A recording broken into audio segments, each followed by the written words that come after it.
Love marriage वाली बहू। सुबह का वक्त था और सरला जी काफी उदास चेहरा लिए हुए पार्क में बैठी हुई थी। तभी उनकी सहेली सुमन वहां पर आती है।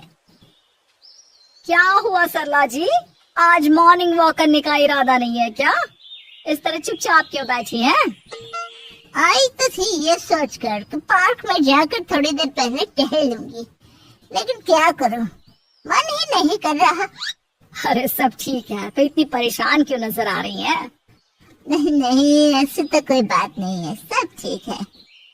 अरे भाई, अब तो आपको खुश नजर आना चाहिए। अभी कुछ महीने पहले तो बेटी की शादी हुई है, घर में नई बहू आई है, आपके चेहरे पर तो रौनक नजर आनी चाहिए। अरे छोड़ो भी, आजकल की बहुओं के बारे में क्या बताऊं आपको। क्यों, क्या हुआ बहन जी, कोई परेशानी है क्या?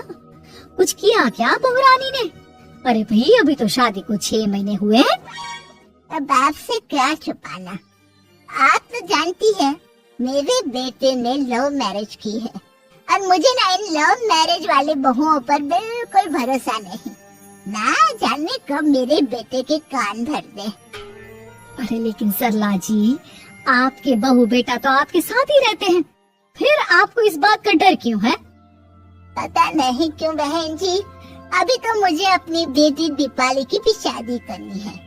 बस इसी बात को सोचकर परेशान रहती हूँ। ये लव मैरिज वाली बहू पता नहीं कितने दिन परिवार में एडजस्ट कर पाएगी। कल को अगर बेटे को लेकर दूसरी जगह चली गई तो क्या होगा? अरे हाँ, याद आया, दीपाली तो दिल्ली में नौकरी करती है ना?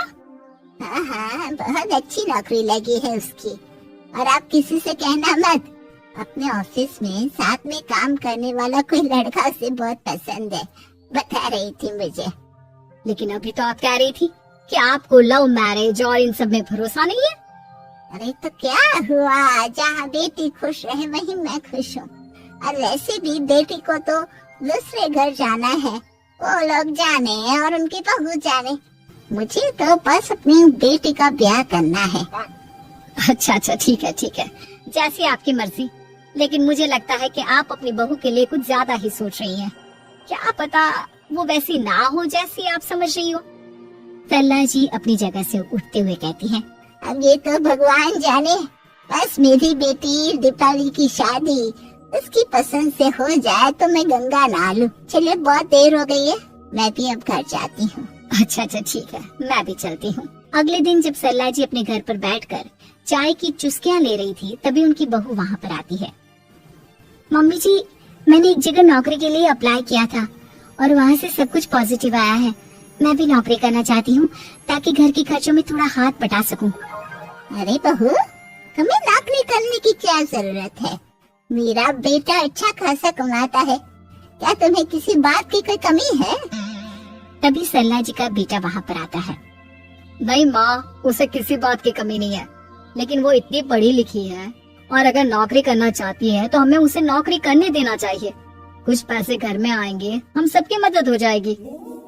तुम तो ऐसे कह रहे हो बेटा जैसे ये घर तुम्हारी पत्नी की कमाई पर ही चलता है। अरे नहीं मम्मी जी, इनके कहने का ये मतलब नहीं है, बस मेरी ही नौकरी करने की इच्छा थी, इसलिए आपकी परमिशन चाहते हैं। अब भाई, मेरा बेटा तुम्हें लव मैरिज करके घर में लाया है, मैं तुम्हें कुछ कैसे कह सकती हूँ? जो मर्जी आए करो। सरला जी का बेटा और बहू वहाँ से चले जाते हैं। अब उनकी बहू नौकरी करना शुरू कर देती है। कुछ ही दिन बाद सरला जी की बेटी दिल्ली से अपने घर आती है और अपनी माँ से कहती है, माँ, मैंने आपको बताया था ना, मुझे अपने ऑफिस में साथ काम करने वाले एक लड़के से बहुत प्यार है, मैं उससे शादी करना चाहती हूँ माँ। हाँ, तो मैंने कब मना किया?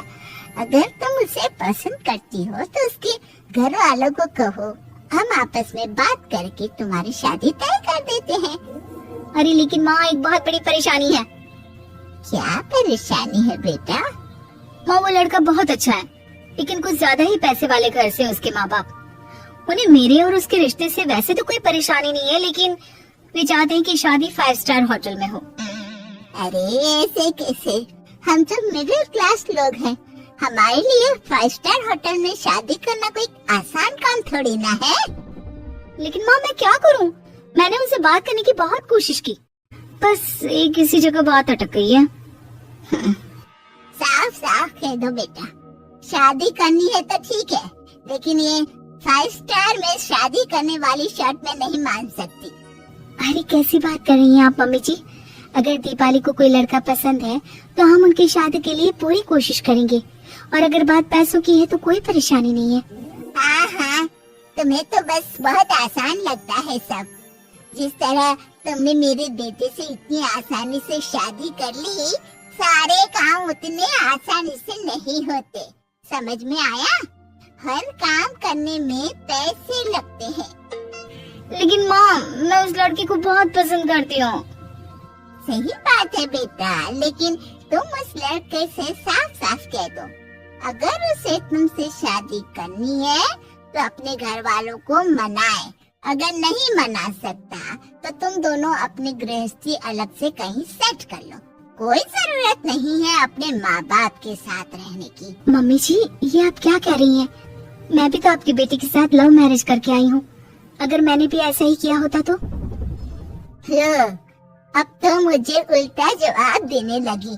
देखो बहू, मैं तुम्हारी सास हूँ, मुझसे ठीक से बात करो। लेकिन माँ, भाभी ठीक तो कह रही हैं। हाँ, अगर बात शादी के खर्च की है तो मैं उस लड़के से कुछ कह सकती हूँ, लेकिन उसे अपने घर वालों से अलग होने के लिए कहना, ये सही होगा क्या?